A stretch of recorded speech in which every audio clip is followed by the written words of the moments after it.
Dernier tour de passe-passe de la Macronie, j'espère que vous êtes prêts parce que c'est une petite bombinette. On parle de quoi? On parle des primes Macron aujourd'hui et accrochez-vous, je vous assure, ça va secouer. Pourquoi? Parce qu'il s'agit directement de votre portefeuille, de votre pouvoir d'achat, qui va littéralement prendre une sacrée baffe encore.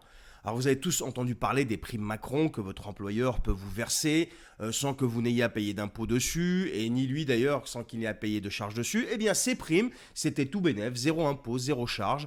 C'était du beurre dans les épinards à la fin de l'année ou à la fin du mois, ça dépendait des employeurs.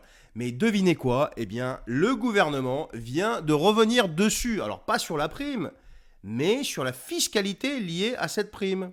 Écoutez bien. Donc à partir de 2024, qu'est-ce qui va se passer? Eh bien les primes, ça va être terminé, la fête, les impôts, les cotisations vont tomber. Pourquoi? Parce que si tu pensais par exemple toucher 1000 balles de primes à la fin de l'année, eh bien prépare-toi à dire adieu à une petite partie, une bonne partie. Et je parle même pas des entreprises qui vont les verser, ça va les freiner complètement parce que vu que le mec déjà sur les salaires, il paye je sais pas combien de taxes, enfin si je sais combien, j'imagine même pas pourquoi il donnerait des primes s'il va morfler encore plus. Donc ça risque d'être malheureusement terminé. Alors pourquoi ce coup de massue et pourquoi c'est toujours les mêmes qui morflent? Alors l'excuse officielle, c'est pour sauver la sécurité sociale et financer notre modèle social qui est en train d'éclater le bordel. Alors que la Sécu, tout le monde sait qu'elle est financée d'une part par l'URSSAF, toi, moi, tout le monde, tous les gens qui bossent, et aussi par une partie des taxes sur le carburant. Ben oui, parce que rappelle-toi que Bruno le dilaté, moi je l'appelle comme ça, il a dit qu'il ne voulait pas baisser les taxes sur le carburant. Il l'a dit en pleine Assemblée nationale, écoute bien pourquoi. Parce que d'une part, ce serait Poutine qui en profiterait, comme si Poutine attendait après Bruno Le Maire qui baisse les taxes pour pouvoir gagner de l'oseille. Et d'autre part, et c'est là le plus important, ça mettrait à mal la sécurité sociale. Ben oui, parce que d'après Bruno, c'est lui qui l'a dit, une partie des taxes sur le carburant finance aussi la sécurité sociale. On va comprendre.